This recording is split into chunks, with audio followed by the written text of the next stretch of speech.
Ever wondered what nerve compression is and how it affects you? Well, let's set about unraveling this medical mystery.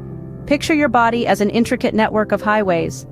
These highways, or nerves, are responsible for transmitting vital information from your brain to the rest of your body, and vice versa. Now imagine what would happen if a roadblock were to suddenly appear on one of these highways. Traffic would back up, right? That's essentially what happens during nerve compression. A nerve gets squeezed or compacted, disrupting the flow of information. This compression can occur anywhere in your body, leading to a variety of symptoms and conditions. It's like a sneaky saboteur, wreaking havoc on your body's communication system. But don't worry, it's not all doom and gloom. Understanding is the first step towards prevention and treatment. Now that you know what nerve compression is, let's delve into how it actually happens. So, how does nerve compression occur? Let's dive into the fascinating world of our nervous system to find out. Nerve compression, often called a pinched nerve, happens when a significant amount of pressure is exerted on a peripheral nerve. Now, you may be wondering, what's a peripheral nerve? Well, these are the nerves that extend out from your brain and spinal cord, reaching to your skin, muscles, and other body parts. The pressure on a peripheral nerve can come from various sources. It could be from surrounding tissues like muscles, tendons, bones, or even cartilage. This pressure interrupts the nerve's function, causing discomfort, pain, or numbness. To better comprehend this, imagine a garden hose with water flowing through it. If you step on the hose, the water flow is disrupted, right? Similarly, when a nerve is compressed, the normal flow of nerve impulses is obstructed. Now let's add another term to your knowledge bank: inflammation.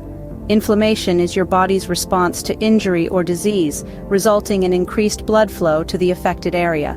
This causes swelling, which can contribute to nerve compression. Picture this.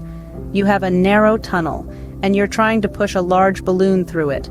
The more the balloon inflates, the tougher it gets to move it through, right? That's what happens when inflammation leads to nerve compression. But the plot thickens. The longer a nerve remains compressed, the more likely it is to become inflamed. This, in turn, may cause the nerve to swell even more, exacerbating the compression. It's a bit of a vicious cycle, isn't it? So, in a nutshell, nerve compression occurs when pressure on a peripheral nerve disrupts its function. Factors like inflammation can worsen the condition, potentially leading to a continuous cycle of compression and inflammation. Understanding the mechanism of nerve compression is key to recognizing its symptoms, which we'll discuss next. What does nerve compression feel like? Well, it's not a one-size-fits-all answer. The symptoms can vary, but there are a few common ones. Pain is often the first sign. This could be a dull ache or a sharp burning sensation. It might be constant, or it might come and go. Numbness is another common symptom. If a nerve is compressed, it can't transmit signals properly, which can lead to a loss of sensation in the affected area. You might also experience tingling, often described as pins and needles. This is because the nerve signals are being disrupted. Muscle weakness can also occur. If the compressed nerve is connected to a muscle, the muscle might not receive the full message to contract, resulting in weakness. These symptoms arise because nerve compression disrupts the normal function of the nerve. The degree and type of symptoms can vary depending on the location and severity of the compression. If you're experiencing these symptoms, you might wonder what's causing your nerve compression. Let's explore that next. What leads to the compression of a nerve, you may ask? There are several factors that can play a part in this condition. Let's delve into some of them.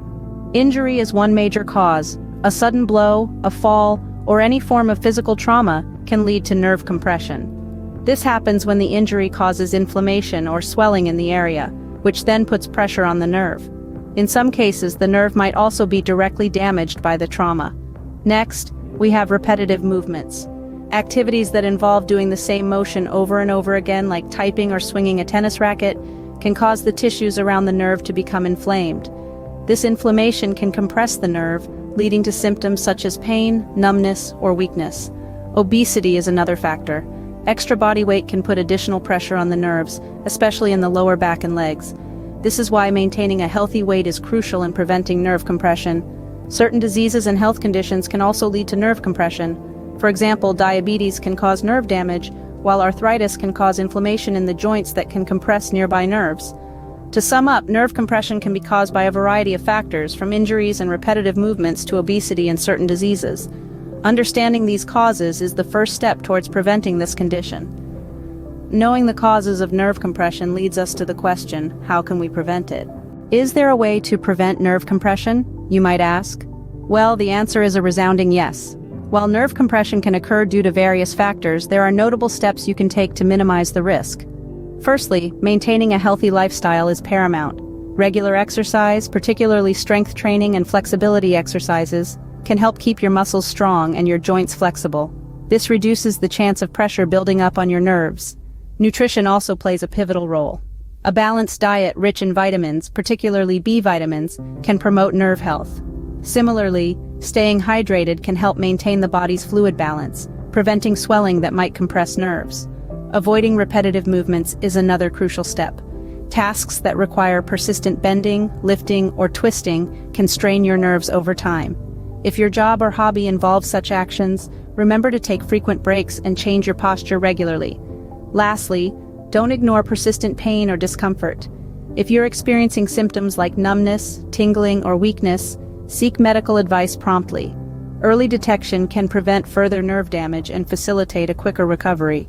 For those at risk of nerve compression, precautions such as using ergonomic furniture, wearing supportive shoes, and practicing good posture can make a world of difference. With the right knowledge and precautions, you can significantly reduce your risk of nerve compression. Remember, your nerves are crucial for your body's functionality, so take good care of them.